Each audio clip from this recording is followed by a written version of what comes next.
दोस्तों, हम हर दिन बड़ी मेहनत से आपके लिए एक दिल दहला देने वाली हॉरर स्टोरी बनाते हैं। तो अगर आप हमारी यानी इंडियन राइटर चैनल की कहानियाँ एंजॉय कर रहे हैं तो हमारे चैनल को सब्सक्राइब कीजिए और हमारी लेटेस्ट वीडियोस की नोटिफिकेशन के लिए बेल आइकॉन दबाना मत भूलना। ये कहानी हमें हमारे एक सब्सक्राइबर ने भेजी है और आप भी भेज सकते हैं। यह उसके साथ हुए एक सच्चे हादसे पर आधारित है। तो चलिए अब कहानी शुरू करते हैं। मेरा नाम मारूफ है। मैं 46 साल का हूँ। मेरा जन्म जलरेज वैली की धूल में हुआ था। वो जगह जहाँ पहाड़ ऐसे लगते हैं जैसे तुम्हारी पीठ पर किसी ने भारी हाथ रख दिया हो और खुदा भी दूर दूर लगता है। मैं कमाज ट्रक चलाता हूँ। रूसी ट्रक है, टैंक जैसा मजबूत। कभी हरे रंग का था, अब उस पर सड़क की मिट्टी और जंग का रंग चढ़ गया है। मैं जिंदगी भर ड्राइवर रहा हूँ। बहुत कम उम्र में शुरू किया था। मैदान वारदक से काबुल तक आलू और तरबूज ढोता था। अब जो भी पैसा दे दे वही लाता हूँ। कभी तेल के ड्रम, कभी लोहे का सामान और कभी कभी कुछ ऐसा भी जिसके बारे में पूछना ठीक नहीं होता। मैं आसानी से डरता नहीं। डर की कोई जगह नहीं होती जब तुम ऐसी सड़कों पर ट्रक चला रहे हो जहां बारूदी सुरंगें बिछी हों और चेक पोस्ट पर बच्चे बंदूक ले खड़े हों, जिनकी खुद अभी मूंछें भी नहीं आई, लेकिन AK-47 ऐसे पकड़े होते हैं जैसे खिलौना हो। लेकिन जो पिछले साल बामियान की सड़क पर मेरे साथ हुआ, वो आज भी मुझे नींद से पसीने में भिगोकर जगा देता है और मैं अपने बिस्तर की किनारी ऐसे कस के थाम लेता हूं जैसे वो स्टीयरिंग हो। सब कुछ एक आम सफर की तरह शुरू हुआ। काबुल में एक आदमी था, आरिफ, फिक्सर। उसने काम दिया। पैसे ज्यादा थे, जरूरत से ज्यादा। उसे बामियान के बाहर एक अधूरे मकान की साइड पर लोहे की बीम्स पहुंचानी थी। बोला, काम जरूरी है। मैंने वजह नहीं पूछी, अब नहीं पूछता। ज्यादा जीना है तो चुप रहो। जिस सुबह हम निकले, ठंडी और सूखी हवा थी। सर्दी दस्तक दे चुकी थी। मैंने खुद ट्रक लोड किया। लोहे की चादरें, बीम्स, सब कुछ पुरानी रस्सियों से बांध दिया। मेरा साथ था जव्वाद, दुबला पतला लड़का, मुश्किल से 20 का होगा। पेट्रोल पंप पर खड़ा सिगरेट के बचे हुए टुकड़े से कश ले रहा था। मुझे वो ज्यादा पसंद नहीं था। बहुत बोलता था, बहुत पूछता था, लेकिन सफर में किसी का साथ जरूरी था, टायर बदलने या ट्रक धक्का लगाने के लिए। हम फजर की नमाज के बाद निकले। सूरज नहीं निकला था, लेकिन दूर पहाड़ नीले नीले से चमक रहे थे। बामियान जाने वाली सड़क ऊंचे पहाड़ी दर्रों से होकर गुजरती है। ऐसे रास्ते जहां मोबाइल सिग्नल भी गायब हो जाता है और पूरी दुनिया जैसे चुप हो जाती है। दोपहर तक हम मैदान शहर पार कर चुके थे। मैं इन इलाकों को जानता हूं, यहीं पला बड़ा हूं।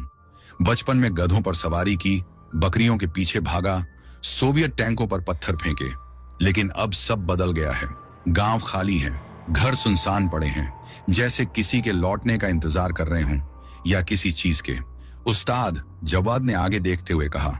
वो क्या है? मैंने स्पीड कम की। सड़क के किनारे एक पुरानी करोला कार खड़ी थी। दरवाजे खुले हुए थे और हैजर्ड लाइट्स धीमे धीमे टिमटिमा रही थीं, जैसे किसी की बुझती आंखें हों। कोई अंदर नहीं था। आंखें खुली रखना, मैंने कहा और सीट के पीछे से अपनी पुरानी बंदूक निकाली। डाकू भी हो सकते थे या कुछ और बुरा। हम धीरे धीरे वहां से गुजरे। कोई हलचल नहीं, सिर्फ हवा जो सूखी पत्तियां और धूल उड़ाकर माहौल को और अजीब बना रही थी। लेकिन उस गाड़ी में कुछ तो गड़बड़ थी, जैसे वो हमें देख रही हो, जैसे वो सच में खाली नहीं हो। रुकें क्या? जवाद ने पूछा। नहीं, चलते रहो। इसके बाद हम दोनों काफी देर तक चुप रहे। जैसे जैसे हम पहाड़ी दर्रे की ओर चढ़े, सड़क पतली होती गई। बर्फ अब भी किनारों पर जमी हुई थी, सख्त और राख जैसी। और तभी जब सूरज पहाड़ों के पीछे डूब रहा था, मैंने शीशे में कुछ देखा। बस एक पल के लिए, एक परछाई। वो ट्रक के पीछे बैठी थी, एकदम चुप, जैसे किसी का इंतजार कर रही हो। मैंने जोर से ब्रेक मारा। क्या हुआ? जवाद घबरा गया। मैं ट्रक से कूदा, बंदूक हाथ में थी। दिल धड़क रहा था जैसे ढोल। पीछे देखा, ट्रक खाली था। कुछ नहीं था, सिर्फ लोहे की बीम्स थीं जो ठंडी हवा में कराह रही थी। मैंने रस्सियां देखी, सब बंधी हुई थी। कुछ गिरा नहीं था, कुछ चढ़ा नहीं था। लेकिन मैं कसम खाता हूं, अपनी मां की कसम, मैंने देखा था एक परछाई, काली जली हुई सी, जैसे कोई बैठा हो, ध्यान में डूबा, हाथ पैर सिकुड़े हुए। उस्ताद, जवाद ने अंदर से पुकारा। सब ठीक है? मैंने झूठ कहा। एक बीम ढीली लग रही थी, उसे ये जानने की जरूरत नहीं थी कि मैंने क्या देखा था। मैं नहीं चाहता था कि वो घबरा जाए, और शायद मैं थक गया था। शायद ठंड अब असर दिखा रही थी। लेकिन उस रात हम बामियान नहीं पहुंच पाए। हमें एक पुराने सराय में रुकना पड़ा। ऐसी जगह जो मैंने पहले कभी नहीं देखी थी।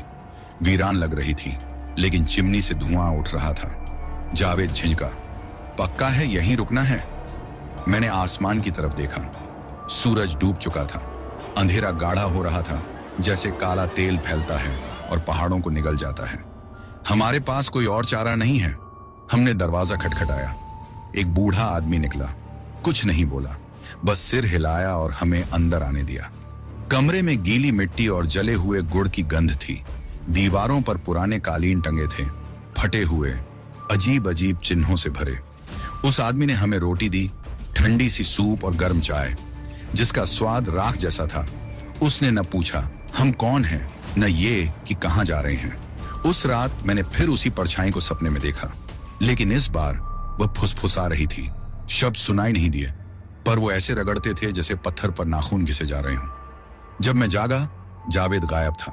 सिर्फ उसके जूते दरवाजे के पास रखे थे, और बाहर ट्रक की बर्फ जमी विंडशील्ड पर एक हाथ का निशान था, काला, लंबी उंगलियों वाला और भाप छोड़ता हुआ। सबसे पहले जो महसूस हुआ वो ठंड थी। बाहर नहीं, अंदर, जैसे किसी ने मेरी छाती में हाथ डालकर दिल को जमी हुई बर्फ में तब्दील कर दिया हो। कमरा शांत था, असामान्य रूप से शांत। मैंने उठकर चारों ओर देखा। पतले पर्दों से आती धुंधली रोशनी में आंखें मिचमिचाईं। जावेद? कोई जवाब नहीं। जूते वहीं रखे थे, जैसे अभी अभी बाहर गया हो। लेकिन बाहर की हवा में वो सन्नाटा था जो कानों पर कपास की तरह चिपक जाता है। मैंने दरवाजा खोला। कोई निशान नहीं, न बर्फ में पैरों के निशान, न घास मुड़ी हुई, न मिट्टी हिली हुई, बस खामोशी। मैं सराय के चारों ओर गया, उसका नाम पुकारा। बूढ़े आदमी के दरवाजे पर भी दस्तक दी। कोई जवाब नहीं। कमरा खाली था, बिस्तर वैसे का वैसा, आग बुझी हुई। वो आदमी भी गायब था, जैसे दोनों धुएं में घुलकर उड़ जी गए हों। मैं वहीं खड़ा रहा। हवा मेरे चेहरे पर चीरती हुई चल रही थी। आंखें उस सराय के पीछे की पेड़ों की कतार पर टिकी थीं। एक पल को लगा कुछ हिला, पेड़ों के बीच, लंबा। दौड़ नहीं रहा था, बस देख रहा था। मैं उसके पीछे नहीं गया, बेवकूफ नहीं हूं। ट्रक में चढ़ गया। बर्फ पर जूतों की चरमराहट साफ सुनाई दी। इंजन चालू किया। कुछ बार कोशिश करनी पड़ी। कमाज ने बूढ़े आदमी की तरह खांसते हुए जवाब दिया, जैसे उठने से मना कर रहा हो। आखिरकार जब इंजन गड़गड़ाया तो थोड़ी गर्मी महसूस हुई, बस थोड़ी। मैं चल पड़ा, पीछे मुड़कर नहीं देखा, जब तक सराय एक मोड़ के पीछे छिप न गई। और तब भी काश मैं न देखता। चिमनी अब भी धुआं उगल रही थी, पर वो धुआं ग्रे नहीं था, काला था, जैसे कच्चा तेल जल रहा हो। और छत पर एक आकृति खड़ी थी, लंबे हाथ, मुड़े हुए अंग, देख रही थी मुझे, जैसे उसे मेरा नाम पता हो। मैं सुबह तक चलता रहा। न कोई गाना, न रेडियो, सिर्फ इंजन की आवाज और मेरी सांसें। बामियान दूर नहीं था, बस 2 घंटे की दूरी पर। अगर सड़कें ठीक रहीं। मैं बार बार साइड मिरर देख रहा था, पुलिस के लिए नहीं, उस चीज के लिए। दोपहर तक शहर पहुंच गया, माल उतारा। फोरमैन को कुछ नहीं बताया, उसने पूछा भी नहीं, बस पैसे गिनकर थमा दिए और किसी मजदूर पर चिल्लाने लगा। मैंने सोचा शहर में रात बिता लूं, किसी गेस्ट हाउस में जहां ताले हों, रोशनी हो और लोग हों। लेकिन अंदर कुछ कह रहा था, अगर रुक गया तो वो मुझे पकड़ लेगा। इसलिए मैंने ट्रक मोड़ा। खाली ट्रक, खाली सड़क, खाली दिल। सूरज डूबते डूबते मैं उसी रास्ते पर लौट रहा था जहां जावेद गायब हुआ था। सराय से बचा एक पुराना कच्चा रास्ता पकड़ा जो कभी याद था। 2 घंटे ज्यादा लगे, लेकिन मुझे परवाह नहीं थी। रात ढलते ही मैंने उसे फिर देखा। इस बार रियर व्यू मिरर में बैठा नहीं था, खड़ा था।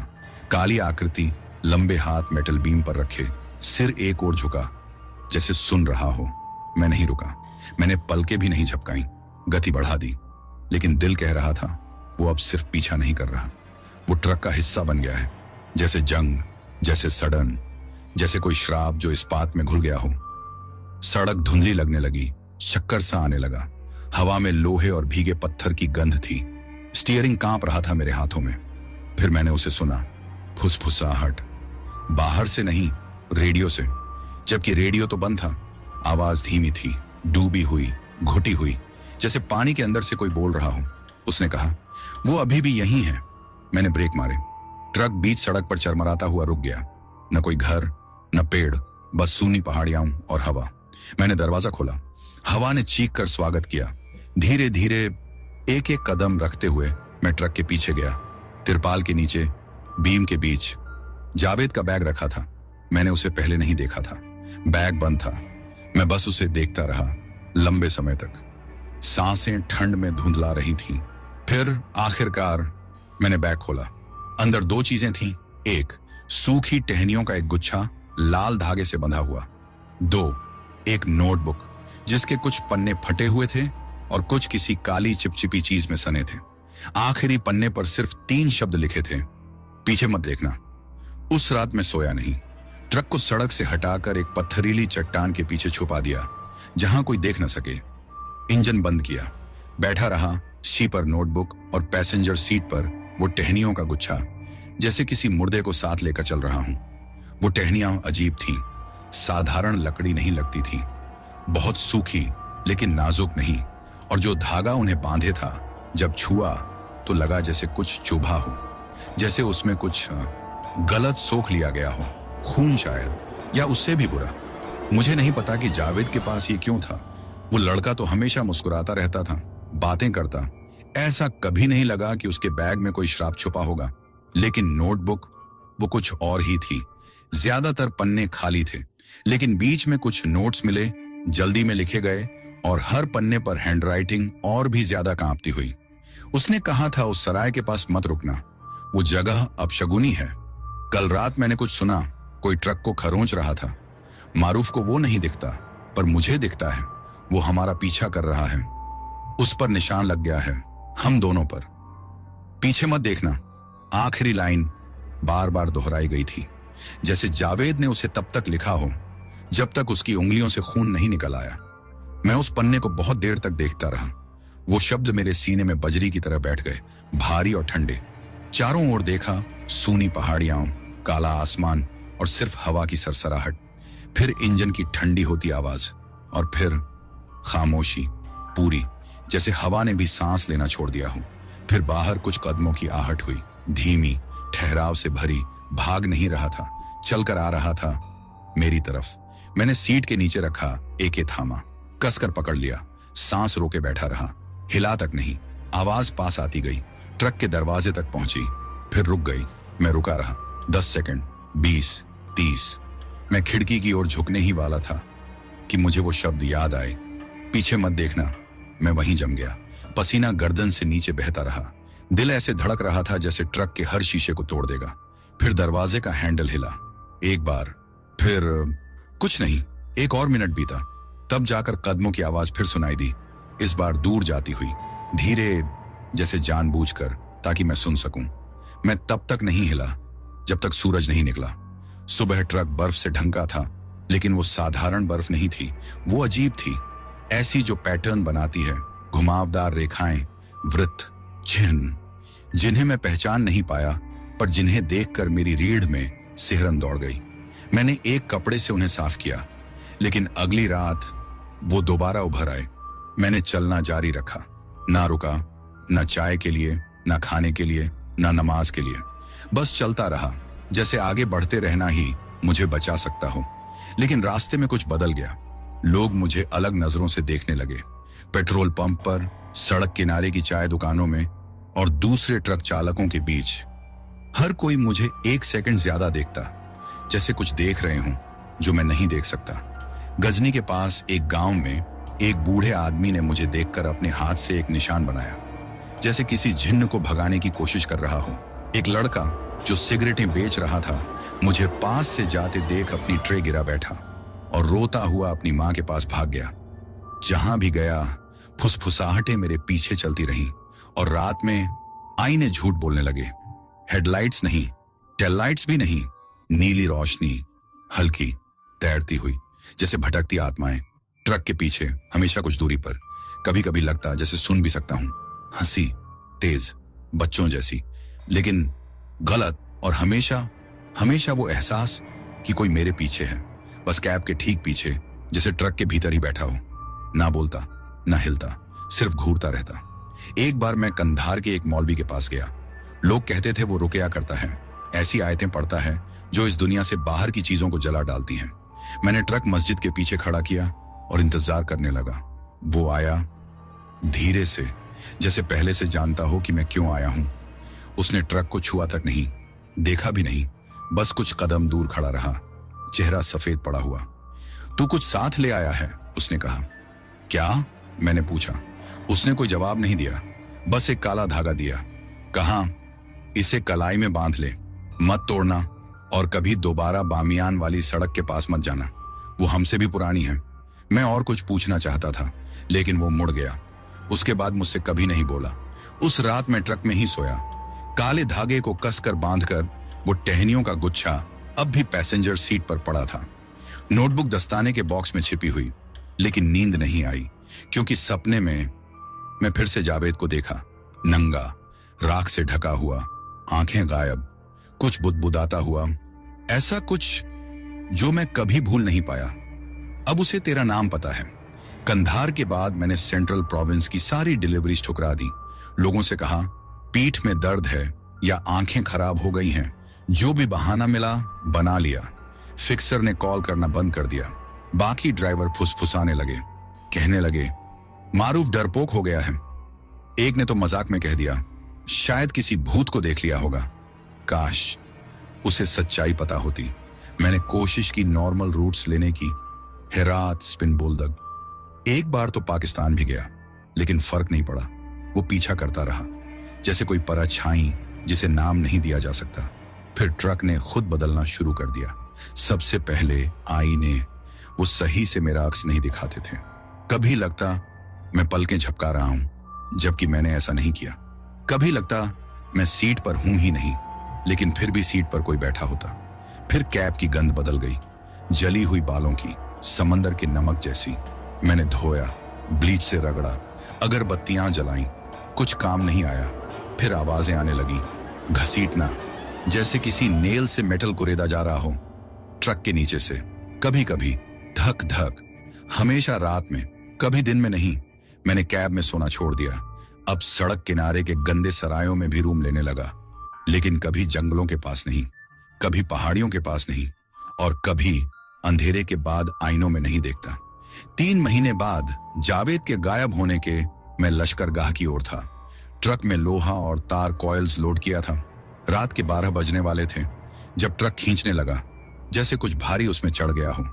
मैंने सड़क देखी, कोई गड्ढा नहीं, ना हवा का झोंका। फिर भी रियर सस्पेंशन कराह रहा था, जैसे कोई लाश ले जा रहा हूं। मैंने ड्राइविंग जारी रखी, नहीं रुका, लेकिन एक गलती कर दी। आईने में झांक लिया। मुझे ऐसा नहीं करना चाहिए था, क्योंकि इस बार ना कोई आकृति थी, ना कोई परछाई, बल्कि एक चेहरा था, कांच से चिपका हुआ, एकदम पीछे, घूरता हुआ, भूरे सलेटी रंग की त्वचा, खाली गड्ढों जैसे आंखें और दांत जैसे टूटा हुआ कांच, घूरते हुए, मुस्कुराते हुए। मैंने ट्रक से नियंत्रण खो ही दिया था। स्टीयरिंग जोर से मोड़ा, एक खाई से बाल बाल बचा। सड़क किनारे ट्रक रोका, सांसें उखड़ी हुई, हाथ की नसें उभरी जैसे हड्डियों से लिपटी हों। भाग जाना चाहता था, छोड़ देना चाहता था, ट्रक वहीं सड़ता रहे, लेकिन नहीं छोड़ पाया, क्योंकि यही तो सब कुछ था मेरे पास। मैं वहीं बैठा रहा सुबह तक। फिर उठा, ट्रक के पीछे गया, लैच खोला। कुछ नहीं, सिर्फ ठंडी चुप्पी सी धातु, लेकिन एहसास था, कुछ था वहां जिसे छू नहीं सकते, जो इस दुनिया का नहीं था। मैंने दस्ताने का बॉक्स खोला, नोटबुक निकाली, अंतिम कुछ पन्ने फिर से पढ़े। वो उसे आईने में देखता है, यहीं से सब शुरू होता है। पहले ट्रक को निशान मिलता है, फिर ड्राइवर को। अगर छोड़ दो तो पीछा करता है, अगर गाड़ दो तो उग आता है। खत्म करने का बस एक ही तरीका है, लेकिन जावेद ने वो तरीका कभी नहीं लिखा। बस वही 3 शब्द, बार बार, पीछे मत देखो। मैं सड़क किनारे बैठा रहा, सूरज उगने तक। नोटबुक हाथ में थी, जैसे कोई दुआ की किताब हो। लोग गुजरते रहे, कोई नहीं रुका। इन इलाकों में कोई कभी नहीं रुकता। एक पल को सोचा ट्रक को जला दूं, लेकिन नहीं जला पाया। ना इसलिए कि चाह नहीं थी, बल्कि इसलिए कि मैंने कोशिश की थी। फराह के बाहर एक सुनसान मैदान में ट्रक खड़ा किया, पूरे कैब और पहियों पर डीजल डाला, माचिस जलाई, फेंकी, लेकिन बुझ गई, जैसे ईंधन पानी हो। फिर से कोशिश की, बार बार, लेकिन आग कभी नहीं लगी। मैंने हार कर ट्रक वहीं छोड़ा और पैदल चल पड़ा हाईवे की ओर। बस 20 मीटर ही गया था कि इंजन की आवाज आई। अपने आप स्टार्ट हो गया। तेज गर्जना, हेडलाइट्स झपकती, हॉर्न चीखता हुआ, लाइटें मेरी पीठ पर तनी हुई। मैं भागा, रुकने का नाम नहीं लिया, जब तक एक कस्बे में पहुंचकर एक कसाई की दुकान में नहीं गिर पड़ा। अगली सुबह लौटा तो देखा ट्रक सड़क किनारे करीने से खड़ा था, साफ, इंजन अब भी गर्म। डैशबोर्ड पर वही टहनियों का गुच्छा बैठा था, जैसे इंतजार कर रहा हूं। जानना चाहते हो सबसे डरावनी बात? मैंने उसे चलाना जारी रखा। और क्या करता? मैं एक ट्रकर हूं, यही तो जानता हूं। और जितना ज्यादा मैं ड्राइव करता गया, वो चीज और गहराई से ट्रक के भीतर बसती गई, जैसे उसने अपना घर बना लिया हो। चेसिस में, बोल्टों के बीच, गियरों की सांसों के बीच। और कभी कभी, बस कभी कभी, जब मैं सेकंड गियर में शिफ्ट करता, मुझे लगता वो सांस ले रहा है, जैसे ट्रक जिंदा हो गया हो और भूखा भी। ये रहा उस हिस्से का हिंदी अनुवाद, डर, रहस्य और अकेलेपन को बरकरार रखते हुए। पतझड़ का मौसम था जब मैंने उसे पहली बार देखा। एक और ट्रक, मेरा ही जुड़वां, उसी मॉडल का, वही रंग, वही कंपनी, कमाज, जंग से भरा हुआ, जैसे फेंडरों पर किसी ने आग से निशान छोड़े हों। मैं डीजल के ड्रम लादे हेलमंद की ओर जा रहा था। धीमी, अकेली सड़क, सूखी घाटियां, हड्डियों जैसी सफेद पहाड़ियां। और तभी देखा वो खड़ा था सड़क किनारे, एक पुराने चेक पोस्ट के पास, आधा ढका हुआ, एक फटी हुई तिरपाल के नीचे, जो हवा में फड़फड़ा रही थी। कुछ तो था उसमें जो मेरी रूह तक को छू गया। शायद इसलिए कि उस पर नंबर प्लेट नहीं थे, या शायद इसलिए कि उसके शीशे टूटे हुए थे, या इसीलिए कि खिड़कियों के अंदर से काले रंग से रंगा गया था, जैसे कोई देखना नहीं चाहता था और ना ही देखा जाना। लेकिन मैं जानता था ये क्या है। एक और निशान लगा ट्रक, एक और ड्राइवर, मेरी ही तरह। मैंने ट्रक रोका। क्यों किया मत पूछो, जिज्ञासा थी। हिम्मत हार चुका था। शायद सोचा कि उस ट्रक को चलाने वाला कुछ जानता होगा, कोई तरीका बचने का। दरवाजा खुला था। मैं चढ़ गया और सबसे पहले जो चीज आई वो थी उसकी गंध। सड़ांध नहीं थी, मौत भी नहीं, बस दुख, गाढ़ा दम घोंटू दुख, जैसे किसी ने बरसों का मातम बोतल में भरकर इस कैब में उलट दिया हो। कैब एकदम खाली थी, न बैग, न रैपर, न तस्वीरें, यहां तक कि धूल भी नहीं। सिर्फ एक सीट, और डैशबोर्ड पर गहरे खरोंचों में लिखा था, किसी चाकू या टूटे कान से काटा गया। वो तब तक चलता रहा जब तक उसकी आंखें काली नहीं हो गईं। मैं बहुत देर तक वहीं बैठा रहा, हाथ स्टीयरिंग पर। ऐसा लगा जैसे मैं अपने ही ट्रक में बैठा हूं, जैसे घर में। और जब मैंने देखा रियर व्यू मिरर में जो थोड़ा बहुत बचा था, वहां मैं नहीं था, कोई और था।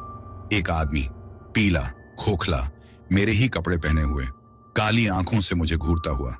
मैं उछलकर बाहर गिरा, पत्थर पर हाथ पड़ा, हथेली कट गई, पर परवाह नहीं थी। ट्रक का दरवाजा अपने आप जोर से बंद हो गया। धपाक। मैं पीछे हटा, देखता रहा, इंतजार करता रहा कि वो हिलेगा, कुछ करेगा, पर वो बस खड़ा रहा, जैसे किसी नए ड्राइवर का इंतजार कर रहा हो।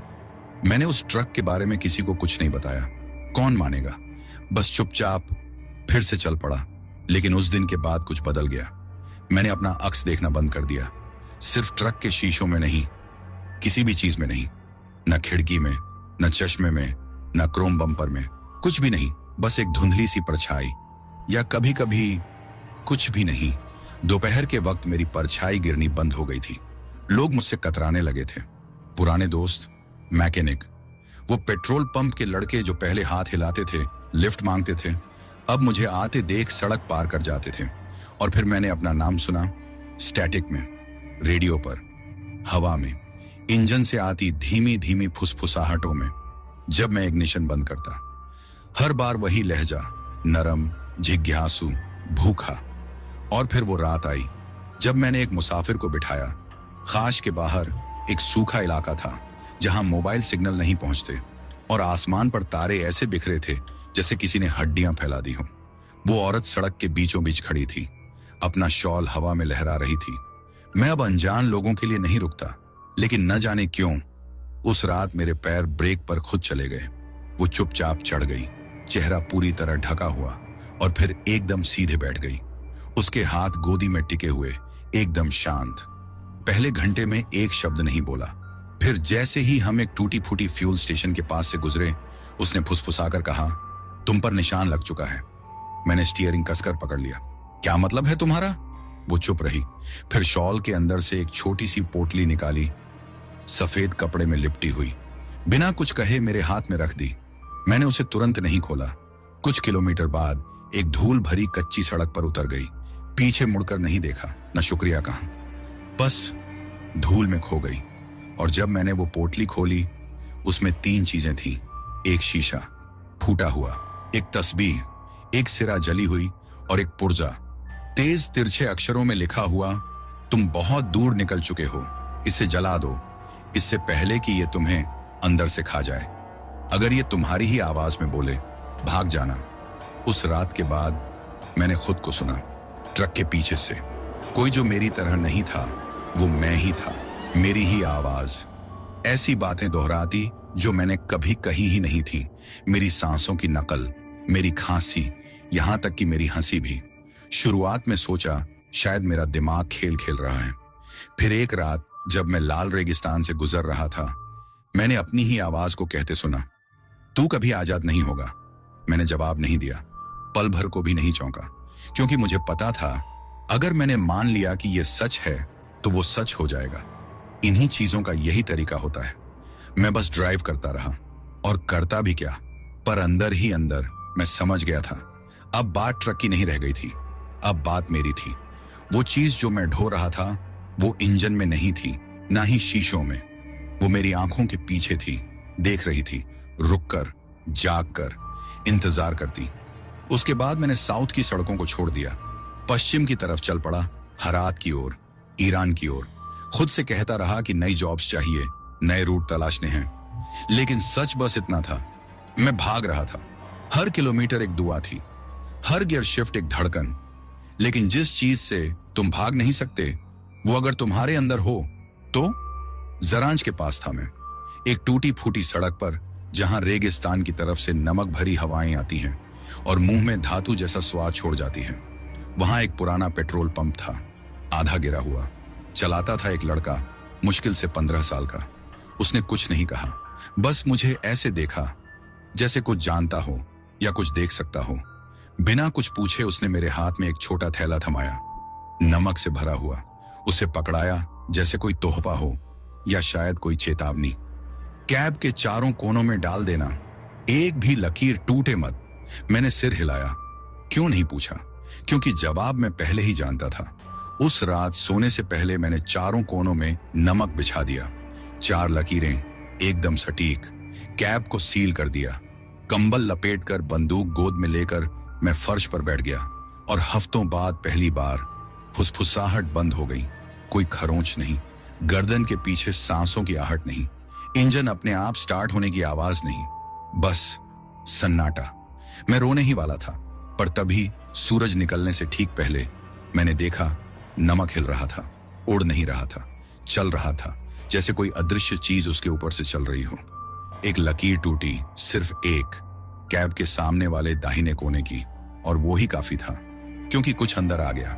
मैंने उसे देखा नहीं, सुना भी नहीं, पर मैंने महसूस किया कैब छोटा हो रहा है, तंग, घुटन भरा, जैसे हवा गाड़ी हो गई हो। मैंने आंखें बंद कर ली, ना हिला, ना सांस ली। फिर मैंने एक उंगली महसूस की, मेरी रीढ़ की हड्डी पर, गर्दन से लेकर कमर तक, धीरे से चलती हुई, ठंडी, जैसे कब्र से खींची गई कोई धातु, ठंडी, भारी, मरी हुई। मैं रुका रहा जब तक सूरज ने क्षितिज को छूना नहीं शुरू किया, और फिर सब कुछ रुक गया, बस यूं ही। और वो टूटी हुई नमक की लकीर फिर से बन गई। कैसे मुझे नहीं पता, पर मैं मानता हूं शायद उस लड़के ने मुझे बचा लिया, या फिर शायद वो चीज जो मेरा पीछा कर रही थी बस मुझे कुछ बताना चाहती थी कि वो अंदर आ सकती है जब चाहे।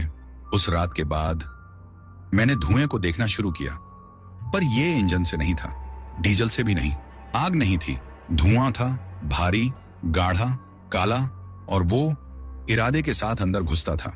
वेंट से रेंगता हुआ, जैसे जानता हो मैं कहां बैठा हूं। कभी कभी शीशे में दिखता था, कैब के पीछे जमा हुआ, बस मुझे घूरता हुआ। कभी कभी वो आकार लेता था, पूरे नहीं पर करीब करीब, एक जबड़ा, उंगलियां। एक बार तो मुझे लगा मैंने जावेद का चेहरा देखा, पर बिगड़ा हुआ, खोखला, मुंह खुला, जैसे चीखना चाहता हो, जैसे चीखना भूल गया हो। मैंने सिरके और हल्दी की बोतलें रखनी शुरू कर दी। वेंट में छिड़कता, हर सुबह राय के पत्ते जलाता, कुरान की तिलावतें रेडियो पर बजाता, जब तक बैटरी खत्म न हो जाए। कभी असर होता, कभी नहीं। पर सबसे बुरा हिस्सा, सबसे डरावना, वो आवाज थी मेरी, पर मेरे मुंह से नहीं निकलती थी। अब नहीं, वो मेरे सोते वक्त फुसफुसाती, मुझे मेरे ही शब्दों से जगा देती। तू क्यों लड़ रहा है? उसे चलाने दे, तू कभी असली था ही नहीं। एक बार उसने हंसी, मेरी हंसी, पर लंबी, खींची हुई, ऐसे गूंजती जैसे किसी गुफा की गहराई से आई हो। उस दिन के बाद मैंने बोलना छोड़ दिया, किसी से नहीं। मुझे डर था वो और सीख लेगा, या उससे भी बुरा, कहीं मैं खुद न भूल जाऊं कि मेरी असली आवाज कौन सी है। एक बात और है जो मैंने आज तक किसी से नहीं कही। लंबी सड़कों पर, रेगिस्तान में, जहां मीलों तक कोई नहीं होता, मुझे दूसरे ट्रक दिखते हैं, पर वो ट्रक नहीं होते, बस ट्रक जैसे दिखते हैं। पैसे नहीं घूमते, छाया सूरज से मेल नहीं खाती, और अंदर बैठे ड्राइवर, अगर ध्यान से देखो तो उनके चेहरे नहीं होते, बस काली जगहें जहां आंखें, नाक और मुंह होना चाहिए। एक ने मुझे हाथ हिलाकर इशारा किया, धीमा, हड्डी चटकाता इशारा, और मैंने शीशे में देखा, मैंने भी हाथ हिलाया, जबकि मेरे दोनों हाथ अब भी स्टीयरिंग पर थे। मुझे लगता है मैं बदल रहा हूं, सिर्फ थका नहीं हूं, सिर्फ डरा नहीं हूं, मैं कुछ और बन रहा हूं। कभी कभी जब मैं पलक झपकाता हूं तो किसी और की आंखों से देखता हूं, जैसे मैं ट्रक में नहीं हूं, बाहर हूं, खुद को चलाते हुए देख रहा हूं, और उन पलों में मैं खुद को मुस्कुराते देखता हूं, धीमी क्रूर मुस्कान, जो मुझे याद नहीं कि मैंने कब की थी। अगर मैं कभी गायब हो जाऊं, अगर ये कहानी वहीं रुक जाए जहां इसे रुकना नहीं चाहिए, तो बस इतना याद रखना, सड़क वहीं खत्म नहीं होती जहां डामर छूटता है, और कुछ ट्रक, हम में से कुछ, अब ड्राइवर नहीं हैं, हम मुसाफिर हैं। फराह और निमरुज के बॉर्डर के पास एक सड़क है, नक्शों में नाम नहीं, कोई बोर्ड नहीं, बस एक मील, शायद दो, जली हुई जमीन और एक रास्ता जो देखने में गलत लगता है, ऐसा जैसे किसी ने डामर को पिघलाकर बिछाया हो, पर यह नहीं समझा हो कि सड़क बनती कैसे है। लोग उसे कहते हैं सायाह मील, द ब्लैक माइल। कहते हैं अगर रात में उस पर चलो तो टायर जमीन को छूते ही नहीं, सड़क हवा में तैरती है, सितारे भी ऊपर टेढ़े लगते हैं। मुझे इन बातों पर यकीन नहीं था जब तक मैंने वहां गाड़ी नहीं चलाई। बिना चांद की रात थी, मैं एक चक्कर से बचने के लिए घूमकर उस रास्ते पर गया। रास्ता कुछ अलग लगा, बहुत स्मूथ, बहुत चुप, जैसे हवा ही नहीं थी। ट्रक चालू था बट दबा हुआ, न टायर की आवाज, न हवा की सरसराहट, बस एक धीमी भनभनाहट, जैसे कोई फुसफुसा रहा हो दूर से। और फिर आगे से लाइटें झपकने लगी, कोहरे में, जैसे कोई ट्रक आ रहा हो या पीछे जा रहा हो, पर कभी पास नहीं आया। तब मैंने देखा एक और ट्रक, ठीक मेरे जैसा, वही रंग, वही डेंट्स, वही गोली का निशान जो गजनी के पास पड़ा था। वो मेरे साथ साथ चला, सिर्फ 8 सेकंड, ना मैं रुका ना वो। और जब मैंने उसकी कैब में झांका, मैंने खुद को देखा, ना बूढ़ा ना जवान, बिल्कुल वैसा ही, आंखें मुर्दा, सीधे देखती हुई। और फिर उसने मेरी तरफ देखा, सिर्फ 1 सेकंड, और मुस्कुराया। मेरी मुस्कान, मैं चीखा, गाड़ी मोड़ दी, पर सड़क थी ही नहीं, बस अंधकार हर तरफ। तो मैंने चालू रखा, कोई चारा नहीं था। जब मैंने दोबारा देखा, वो दूसरा ट्रक गायब था, पर मेरे बगल वाली सीट पर, जहां महीनों से कोई नहीं बैठा था, एक हाथ का निशान था, धूल में, ताजा, अब भी गर्म। मुझे नहीं पता मैं कितनी देर उस सड़क पर रहा, कुछ मिनट या शायद घंटे, वहां समय भी वैसा नहीं चलता। घड़ी रुक गई, रेडियो बस सन्नाटा फेंकता रहा, और बाहर कुछ भी नहीं था, ना आसमान ना जमीन, बस एक गहरा अनंत काला शून्य, जैसे मैं इस दुनिया को पीछे छोड़ आया था। फिर मैंने देखा आगे कुछ था, एक आकृति, सड़क के बीचों बीच खड़ी, ना कोई लाइट, ना कोई हरकत, बस स्थिर। मैंने ब्रेक मारा पर ट्रक रुका नहीं, धीमा पड़ा। हाँ, पर इतना नहीं कि टकराव टल जाए। हम सीधे उसमें से गुजर गए और उसी पल मैंने उसे महसूस किया।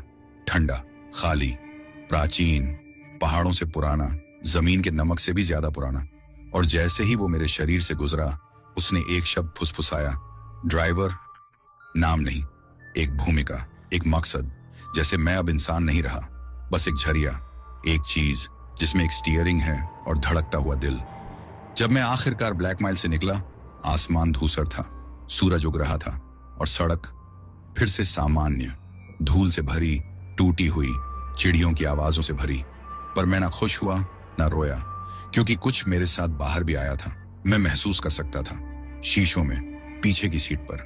अब वो ट्रक नहीं चाहता था, अब उसे ड्राइवर चाहिए था। तब से ब्लैक माइल मेरे सपनों में आता है। कभी कभी मैं उठता हूं तो बालों में सड़क की धूल लगी होती है, कभी कभी तो मुझे याद ही नहीं होता कि मैं उठा कब। और ट्रक चलता तो ठीक है, पर फ्यूल गेज तेजी से गिरता है, जैसे कुछ और उस पर जिंदा है, जैसे वो भूखा है, जैसे मैं भूखा हूं। तुम्हें याद है मैंने जावेद के बारे में बताया था? वही जो सबसे पहले मुझे चेतावनी देने वाला था, इकलौता जो मानता था कि इस ट्रक में कुछ सही नहीं है। 1 साल से हमने बात नहीं की थी। जिस रात उसने शीशे में वो चीज देखी थी, उसके बाद वो गायब हो गया। बामियान में अपने चाचा के पास रहने लगा, लकड़ी का काम करने लगा, ताबूत बनाता था, एक शांत जिंदगी।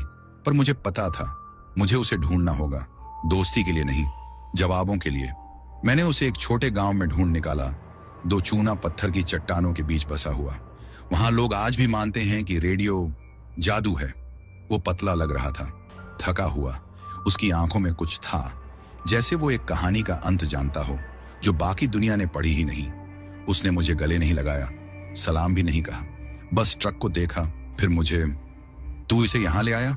मैंने सिर हिलाया, नहीं, ये खुद आ गया। वो बस बोला, आना ही था। हम उसकी वर्कशॉप में बैठे, धूल, औजार, पुरानी लकड़ी और पॉलिश की तेज गंध। उसने काली चाय डाली, कांपते हाथों से सिगरेट जलाई और फिर बात शुरू की। मैंने तुझे अकेले ड्राइव करते देखा, उसने कहा। हमारे रास्ते अलग होने के 1 हफ्ते बाद वही ट्रक, वही हॉर्न, वही स्टिकर। तू एक खाई के पास से निकल रहा था, गार्डेज के पास। मैंने तेरा नाम पुकारा पर तू रुका नहीं। वो चाय में ऐसे देख रहा था जैसे उसमें अतीत दोबारा लिखा जा सकता हो। वो तू नहीं था। मैंने कुछ नहीं कहा, क्योंकि मैं कभी गर्देज गया ही नहीं था। उसने सिर उठाया, उसने मुझे हाथ हिलाकर इशारा किया, बस एक बार, और फिर कोहरे में गायब हो गया। उस रात मैंने उससे मिन्नतें की, साथ चलें ट्रक के पास, शायद मिलकर कुछ समझ सकें, जला दें, गाड़ दें, कुछ तो करें। उसने मना कर दिया। पर अगली सुबह वो वहीं खड़ा था, एक हाथ में नमक, एक हाथ में अपनी मां की तस्वीर। हम साथ में ट्रक में चढ़े। गलती की। शुरुआत में सब धीमा था। रेडियो ने खुद ब खुद एक स्टेशन पकड़ लिया, जहां बस एक औरत की सिसकियां सुनाई दे रही थीं। वाइपर्स चलने लगे, जबकि हफ्तों से बारिश नहीं हुई थी। जावेद बुदबुदाने लगा, धुआएं। तस्वीर को डैशबोर्ड पर बांधा, नमक स्टीयरिंग पर रगड़ा। ट्रक नहीं है ये, उसने कहा, सीट है। मैंने देखा उसकी तरफ। क्या? सीट को हर ड्राइवर याद है। उसने मेरी सीट की तरफ इशारा किया, ये भरी हुई है। फिर भी हमने ड्राइव शुरू की, संकरी पहाड़ी राहों से नीचे। इंजन ऐसा गूंजता जैसे धरती के अंदर बिजली गरज रही हो। और फिर एक सुरंग के बीचों बीच लाइट्स चली गईं। हम अंधेरे में निगल लिए गए और तभी कैब के पीछे से हमारी आवाजें आईं। ना गूंज, ना रिकॉर्डिंग, पूरे वाक्य, बातें जो हमने कभी की ही नहीं। वो तुझे छोड़ देगा, तुझे कभी वापस नहीं आना चाहिए था, तू हमेशा कमजोर था, उसे चलाने दे। मेरी गर्दन के पीछे किसी ने ठंडी उंगलियां रख दी। जावेद चीखा और फिर उसकी सीट ढह गई, गीले कागज जैसी। वो पीछे की अंधेरी जगह में गिर पड़ा, जैसे इस दुनिया से बाहर खींच लिया गया हो। मैंने ब्रेक मारा, कुछ नहीं हुआ, ट्रक रुका ही नहीं। मैं उसका नाम चिल्लाता रहा, पर सिर्फ स्टैटिक सुनाई देती रही। आखिर में सुरंग खत्म होने से ठीक पहले लाइट्स वापस आईं और उसकी सीट खाली थी। ना खून, ना बैग, ना जावेद, बस उसकी तस्वीर अब कोनों से जली हुई, डैशबोर्ड पर चिपकी हुई किसी काले चिकने पदार्थ से। मैंने सुरंग में 3 घंटे उसे ढूंढा, कुछ नहीं मिला, ना निशान, ना कदमों के छाप, कुछ भी नहीं। जब मैं बाहर निकला तभी एहसास हुआ पूरे रास्ते मैंने स्टीयरिंग को छुआ भी नहीं था। ट्रक खुद चला था और उसने वही लिया जो वो चाहता था। मैंने जावेद की तस्वीर संभाल कर रख ली, उम्मीद से नहीं, गुनाह के बोझ से।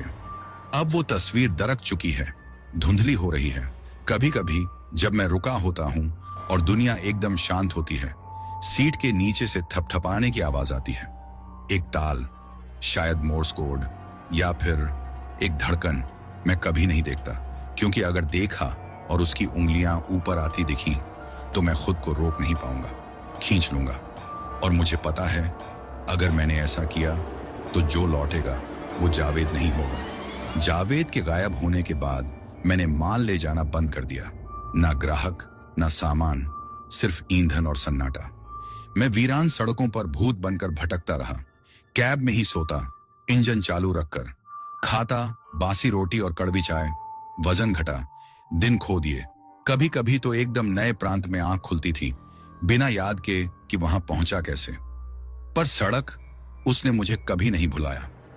एक रात लश्करगाह के पास मैंने फिर उन्हें देखा। वो लोग पहले तो सिर्फ साए अंधेरे में, फिर और पास वो सड़क के बीचों बीच चल रहे थे। ना रोशनी, ना आवाज। 6 लोग, शालवार कमीज में, सिर पर कपड़ा लपेटे, रेत से भरे स्कार्फ लटकते हुए। पर कुछ गड़बड़ थी, उनकी चाल सही नहीं थी, बहुत चिकनी, जैसे चल नहीं रहे, फिसल रहे हों। मैंने ट्रक धीमा किया, हाई बीम मारी, कोई असर नहीं। फिर देखा उनके पैर ही नहीं थे, उनके कपड़े हवा से नहीं हिल रहे थे, बस लटके हुए सड़क से कुछ इंच ऊपर। मैंने हॉर्न बजाया जोर से। उनमें से एक ने सिर मोड़ा, सिर्फ सिर, शरीर नहीं। धीरे धीरे, जैसे कोई पुराना दरख्त चीखता हुआ मुड़ता हो। उसका चेहरा खाली, मुंह सिले हुए, शायद तार से, आंखें झलकर राख जैसी, कोयले की तरह। और फिर भी उसने सीधा मेरी तरफ देखा। मैंने ट्रक मोड़ दिया टक्कर से बचने के लिए, पर वो हिले तक नहीं, न डरे न भागे। जैसे ही ट्रक उनके बीच से गुजरा, हर रोशनी बुझ गई। हेडलाइट्स, डैशबोर्ड, फोन स्क्रीन तक, सब अंधेरा। बस एक चीज चमक रही थी, रियर व्यू मिरर। उसमें मैंने देखा सारे 6 लोग पीछे खड़े थे, घूरते हुए। फिर एक ने हाथ उठाया और मेरी तरफ इशारा किया। अचानक सारी लाइट्स वापस आ गईं, जैसे कुछ हुआ ही नहीं। सड़क खाली थी, कोई नहीं, कोई निशान नहीं। पर जब मैंने फिर मिरर में देखा, पिछली खिड़की पर कीचड़ था, 6 कीचड़ से सने हाथों के निशान और एक संदेश, तू दरवाजा खुला छोड़ आया। उस रात मैंने नींद नहीं ली। मैं गिरेश के पास एक मिलिट्री चेक पॉइंट पर रुका, ताकि आसपास लोग हों, बंदूकें, रेडियो, कुछ तो सामान्य सैनिक जवान थे। एक मेरे विंडो पर आया, पूछा, क्या ले जा रहे हो? मैंने कहा, कुछ नहीं। उसने झांक कर देखा, फिर भौहें सिकुड़ गईं। तेरे पीछे कौन बैठा है? मैंने देखा, खाली सीट, पीछे कोई नहीं। मैंने उसकी तरफ देखा, पर वो चुपचाप पीछे मुड़कर चलने लगा, कुछ बुदबुदाता हुआ। मैं वहीं रुका रहा, सूरज उगने तक। ना हिला, ना जोर से सांस ली। सुबह होते ही मैं ट्रक से उतरा, नमक की बोतल से ट्रक को चारों तरफ से घेरा और बोनट की धूल पर 4 नाम उकेरे। मेरे पिता का, मेरी मां का, जावेद का, मेरा।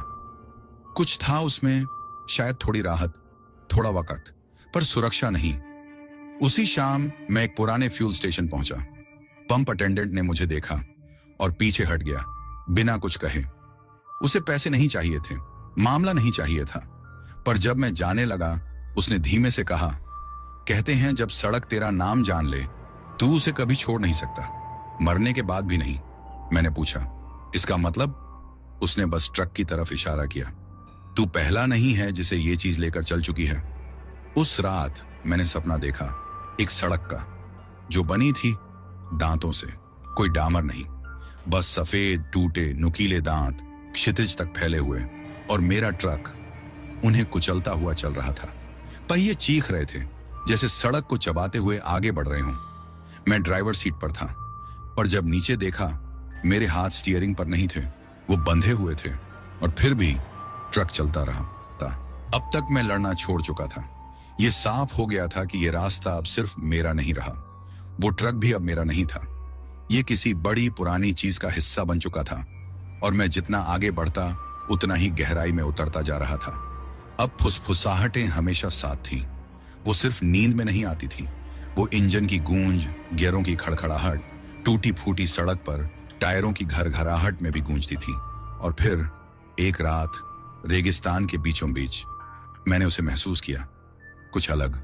सिर्फ फुसफुसाहटें नहीं थीं इस बार, ये कोई बोझ था, एक मौजूदगी जो मेरी बगल वाली सीट पर बैठी थी। मैंने उसे बुलाया नहीं था, ना ही मैंने उसे अंदर आते हुए महसूस किया, लेकिन वो वहां था। सीट झुकी हुई थी, हवा भारी और घनी हो गई थी। मैंने अपनी नजरें सड़क पर ही टिकाए रखी, स्टीयरिंग को और कसकर पकड़ लिया। मैंने उधर देखा नहीं, मैं जानना नहीं चाहता था, लेकिन मैं उसे महसूस कर सकता था।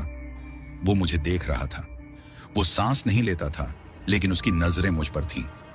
रियर व्यू मिरर स्थिर था, लेकिन फिर भी मेरी नजरों के कोने में वो दिखता था, हिलता हुआ, पर इंसानों की तरह नहीं। वो जैसे कोई परछाई थी, एक परछाई जो हद से ज्यादा असली थी, बहुत नजदीक। और फिर उसकी आवाज, इतनी धीमी, इतनी नरम कि जैसे किसी भूले हुए वादे की गूंज, बहुत करीब। तू क्यों लड़ रहा है? ये मेरी आवाज नहीं थी, वो उसकी थी, जावेद की। लेकिन ये मुमकिन नहीं था। मुझे लगा जैसे दिल की धड़कन थम गई हो। मैं कुछ बोल नहीं सका, हिल भी नहीं सका, सांस तक नहीं ले सका। मुझे चलाने दे, वही आवाज फिर गूंजी, इस बार और भी सख्त और भी गहरी। और पहली बार जब से ये सब शुरू हुआ था, मैंने सोचा, मैंने हार मानने के बारे में सोचा, सिर्फ एक पल के लिए। क्या होता अगर मैं छोड़ देता सब कुछ, इस अजीब सी चीज को स्टीयरिंग दे देता? शायद सब आसान हो जाता, शायद ये रास्ता आखिरकार खत्म हो जाता। मैंने दरवाजे के हैंडल की तरफ हाथ बढ़ाया, लेकिन उससे पहले ही ट्रक में एक तेज झटका आया, जैसे किसी दीवार से टकरा गया हो। पूरे ट्रक ने एक तरफ झटका खाया, टायरों ने चीखते हुए विरोध किया। मैंने ब्रेक पर पांव पटका, ट्रक रुक गया, सब कुछ थम गया, एकदम सन्नाटा, ना कोई आवाज, यहां तक कि इंजन भी बंद। मैं जम गया, धीरे धीरे मुड़ा, दिल धौंकने की तरह धड़क रहा था, सांसें तेज हो गईं, मेरी नजरें धीरे धीरे बगल की सीट की ओर गईं। और तभी मैंने उसे देखा। वो जावेद नहीं था, वो कोई इंसान नहीं था, वो कुछ और था, कुछ ऐसा जो उस सीट में समा ही नहीं सकता था। बहुत बड़ा, बहुत गलत। उसका आकार ऐसा था जैसे कोई जली हुई चीज, काली राख जैसी। जहां आंखें होनी चाहिए थीं, वहां सिर्फ खोखलापन था। उसकी चमड़ी या जो कुछ बचा था कसी हुई थी, जैसे पुराने चमड़े को हड्डियों पर खींच दिया गया हो। हर हरकत पर वो चरमराता था। वो बस बैठा था, घूर रहा था मुझे। और पहली बार जब से ये ख्वाब जैसा डरावना सफर शुरू हुआ था, मैं हिल भी नहीं सका, कुछ बोल नहीं सका। फिर वो बोला, लेकिन इस बार लफ्जों से नहीं, ख्यालों से।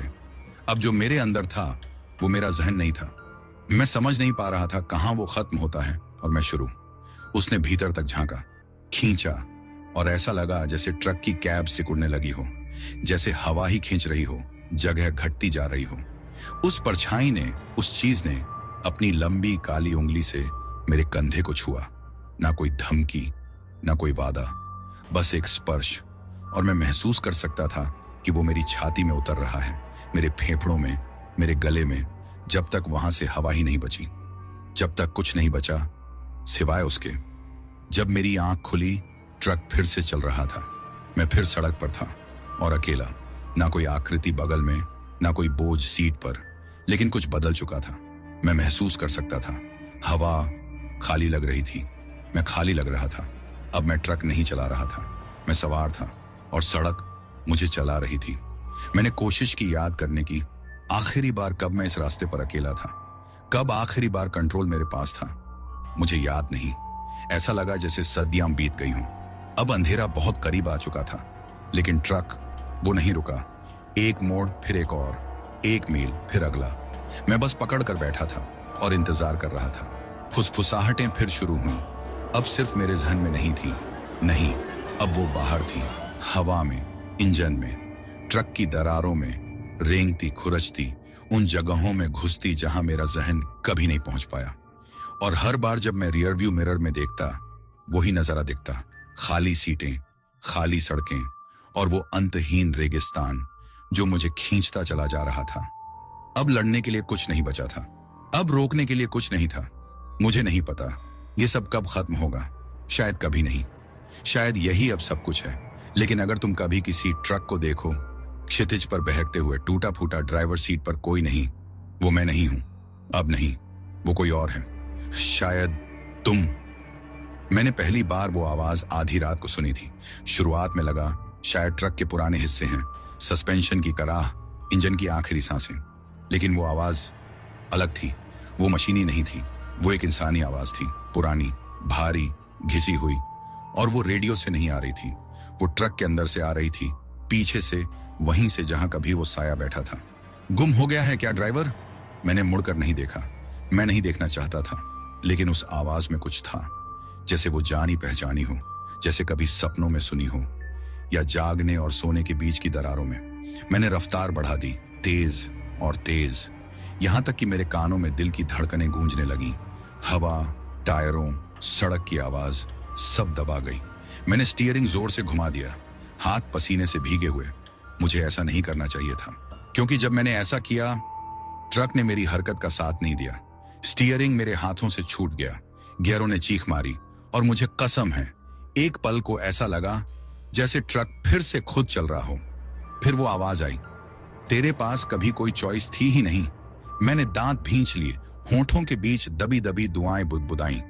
सड़क, वो फैल गई थी, खींच गई जैसे किसी और ही दुनिया की चीज हो, जैसे वो मुझे खींच रही हो, जबरन इस रास्ते पर धकेल रही हो।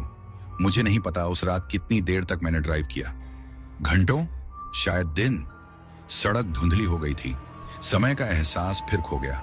बस एक ही चीज थी जो साफ सुनाई दे रही थी, वो फुसफुसाहटें, हर मील के साथ और तेज। और अब वो सिर्फ आवाजें नहीं थी, वो बोलने लगी थी, कभी बूढ़ी, थकी हुई, जैसे वही जो अभी अभी सुनी थी, और कभी नई, ताजा, बच्चों की आवाजें, चीखें। कुछ मुझे रोकने की गुहार लगा रही थी, और कुछ मुझे आगे बढ़ने को कह रही थी। चला, आगे ले जा, धकेल, ये ट्रक मत रोक, क्योंकि ये रास्ता कभी खत्म नहीं होने वाला। और तभी मैंने उन्हें फिर देखा, बिना पैरों वाले आदमी। इस बार वो बस परछाई नहीं थे, वो मेरी तरफ बढ़ रहे थे, घिसटते हुए। उनके पैरों की जगह जमीन पर काली गीली कीचड़ की लकीरें बन रही थीं। वो एक पंक्ति में चल रहे थे, सड़क को घेरते हुए, जैसे अधूरे सपनों की छवियां, कभी दिखते, कभी गायब होते। मेरे हाथ स्टीयरिंग पर जकड़ गए। मैं रुकना चाहता था, मुड़ना चाहता था, लेकिन ट्रक ने मुझे नहीं छोड़ा। वो खुद मुझे आगे खींचता गया, और करीब और करीब। और फिर मैंने उसे देखा, उनमें से एक ने मुड़कर मुझे देखा, सीधे मेरी आंखों में, एक झपक सी पहचान की। उसकी तरफ से नहीं, मेरी तरफ से। मैं उस चेहरे को जानता था, वो फीचरलेस, सपाट चेहरा। वो मेरा चेहरा था, ना विकृत, ना कोई नकाब, बस मैं था, लेकिन बूढ़ा, आंखें धंसी हुई, सूनी, होंठ सिले हुए। उसने फिर हाथ उठाया, पिछली बार की तरह, लेकिन इस बार उसने सिर्फ इशारा नहीं किया, उसने हाथ हिलाया, धीरे, तिरस्कार से। और फिर उसने बोला, तू हमेशा से हमारा ही था। मैंने ब्रेक पर जोर से पैर मारा। ट्रक चीखती हुई रुकी, लेकिन रुकना मुमकिन नहीं था, मुड़ना भी नहीं। सड़क, उसने मुझे कोई और विकल्प ही नहीं दिया। अब ट्रक के चारों ओर वे आदमी थे जिनके पांव नहीं थे। उनकी आकृतियां बड़ी होती जा रही थीं। उनके मुंह, जो बंद थे, सिले हुए, एक साथ हिलने लगे, जैसे कोई मंत्र फुसफुसा रहे हों। अब तू हमारा है ड्राइवर, अब तू कभी इस सड़क को छोड़ नहीं पाएगा। तू भाग नहीं सकता, तू छुप नहीं सकता, तू पहले ही यहां है। ट्रक हिलने लगा, लाइट्स छपकने लगी, इंजन कराह उठा जैसे वो जिंदा हो। लेकिन अब फर्क नहीं पड़ा। मैंने अब विरोध नहीं किया, क्योंकि उसी पल मुझे समझ आ गया, मैं ट्रक नहीं चला रहा था, मैं ड्राइवर नहीं था, मैं मुसाफिर था। ट्रक मुझे चला रहा था। और तभी सड़क फिर बदलने लगी, डामर चटक गया, जमीन फटने लगी, आसमान एक ऐसी लाल रंगत में ढल गया जिसे शब्दों में बयान नहीं किया जा सकता, जैसे मरते हुए तारे की आखिरी सांस। ट्रक नहीं रुका, कभी नहीं रुकता। मैंने सड़क की दरारों में चेहरे देखे, वे लोग जो पहले भी यहां से गुजरे थे, जिन्होंने सोचा था कि वे लौट सकते हैं लेकिन कभी नहीं लौटे। अब वे मुसाफिर थे और वे मेरा इंतजार कर रहे थे। मैंने उन्हें खिड़की के पार देखा, उनकी आंखें खाली थकी हुई, उनके होंठ खींचे हुए, मुस्कुराते हुए, फुसफुसाते हुए। उनकी आवाजें मेरे सिर में गूंज रही थीं। अब तू हमारा है। मुझे नहीं पता उसके बाद क्या हुआ, सिर्फ इतना याद है, सड़क कभी खत्म नहीं हुई, रात कभी बीती नहीं, फुसफुसाहटें कभी थमी नहीं, और मुसाफिर की सीट पर कोई बैठा था, कोई जिसे मैं नहीं जानता था, कोई जिसका नाम भी नहीं पता था। लेकिन एक बात साफ थी, अब वो मेरी सड़क नहीं थी। मुझे नहीं याद कब हुआ, पर मैं जान गया था, मैं आखिर तक पहुंच गया हूं। दिन, हफ्ते, शायद ज्यादा, ट्रक मुझे खींचता रहा, वीरान सड़कों से, फुसफुसाहटों के बीच, उन सायों में से जिन्हें मैं कभी नहीं समझ पाया। वो आवाजें, वो चेहरे जो शीशों में झलकते थे, अब सब कुछ इसी सड़क का हिस्सा बन गए थे। मैं ड्राइवर नहीं था, मैं सिर्फ एक मुसाफिर था, एक न खत्म होने वाले चक्र में फंसा हुआ। लेकिन अब कुछ बदल गया था। पहले हल्का सा एहसास, जैसे हवा थम गई हो, ट्रक में एक अजीब सी शांति हो, फुसफुसाहटें चुप हो गई थीं। बगल में जो साया बैठा था वो चला गया था। पहली बार एक झलक मिली, साफ सोच की। ट्रक अब जिंदा नहीं था, अब वो मुझे नहीं चला रहा था, मैं उसे चला रहा था। मैंने धीरे से गैस पर पैर रखा, न जाने क्या आगे होगा। सड़क अब भी थी, लेकिन अब वो अंधेरा जो मेरे जहन में छाया था वो उठ गया था। कोई परछाई नहीं, कोई चेहरा शीशे में नहीं, सिर्फ मैं था। फिर जैसे किसी ने दिल में बिजली दौड़ा दी हो। मैं रुक सकता था, ट्रक से उतर सकता था, चल सकता था, वापस नहीं देखना पड़ता। कठिन फैसला था। मैं बहुत दिनों से भाग रहा था, इतनी दूर आ चुका था कि रुकना अब एक अजूबा लग रहा था। लेकिन अब हकीकत सामने थी, मैं अब कैद नहीं था। सड़क अब मुझे जकड़ नहीं रही थी और मैंने चलना जारी रखा। हाँ, आगे कुछ दिखा, एक हल्की सी रोशनी। पहले लगा कोई भ्रम होगा, गर्मी और वीराने का धोखा, लेकिन नहीं। जैसे जैसे पास गया, रोशनी पुख्ता होती गई। एक कस्बा था, कुछ घर, टूटी फूटी गलियां, जैसे वक़्त ने इसे भुला दिया हो। ट्रक धीमा हुआ, जैसे उसने खुद फैसला लिया हो। मैंने किनारे लगाया और इंजन बंद किया। सब कुछ चुप, कोई फुसफुसाहट नहीं, कोई साया नहीं, सिर्फ हवा और धूल। मैं ट्रक से उतरा, जमीन पर मेरे बूट की आवाज गूंजी। मिट्टी और सड़न की महक थी, लेकिन दम घोंटू नहीं। उसमें एक अजीब सुकून था। मैं आगे बढ़ा। सड़क के आखिर में एक आकृति खड़ी थी, धूल में लिपटी हुई, धुंधली सी। जैसे जैसे पास गया, चेहरा साफ होने लगा। वो जव्वाद था, लेकिन वैसा नहीं जैसा मैंने उसे जाना था। उसका चेहरा गालों से चिपका हुआ, आंखें खाली, थकी हुई। तू बहुत दूर आ गया है, उसने कहा। आवाज टूटी फूटी, लेकिन उसमें कोई गुस्सा नहीं था, सिर्फ थकान। मैंने नहीं सोचा था तू यहां तक पहुंचेगा, लेकिन तू आ गया। मैं पीछे हटा। ये सब क्या है? मैं यहां क्यों हूं? जव्वाद की मुस्कान फीकी पड़ गई। सड़क, ट्रक, ये हम सबको निगल लेते हैं, लेकिन तू अलग था। फिर उसकी आकृति टूटने लगी, जैसे कान छटक जाए, और वो गायब हो गया। मैं उस सुनसान गली में अकेला खड़ा रह गया। सच अब साफ था, मैं कभी यहाँ का हिस्सा नहीं था। यहाँ सब खत्म होना था। ट्रक, सफर, फुसफुसाहटें, अब वो सब बीत चुका था। मैं ट्रक के पास लौटा, लेकिन अंदर नहीं गया। मैंने इंजन स्टार्ट नहीं किया, जरूरत नहीं थी। मैंने काफी दूर सफर कर लिया था। मैं सामने खड़ा रहा और फिर मुड़ गया, चल पड़ा। सूरज ढल रहा था, आसमान गुलाबी और नारंगी रंगों में डूबा हुआ। अंतिम रोशनी ने रेगिस्तान को छू लिया, जैसे दुनिया फिर से सांस ले रही हो। मैंने पीछे नहीं देखा, अब जरूरत नहीं थी। सड़क ने मुझे आजाद कर दिया था और मैं आजाद था। तो दोस्तों, दिल थाम के बताओ, कैसी लगी आपको ये कहानी? अगर सच में मज़ा आया, डर लगा या दिमाग हिल गया हो, तो इंडियन राइटर चैनल को सब्सक्राइब करना बिल्कुल मत भूलना। और हाँ, इसे अपने दोस्तों के साथ शेयर करो, ताकि डर का मज़ा सबको मिले। मिलते हैं अगली कहानी में। तब तक के लिए सतर्क रहो और सुनते रहो इंडियन राइटर।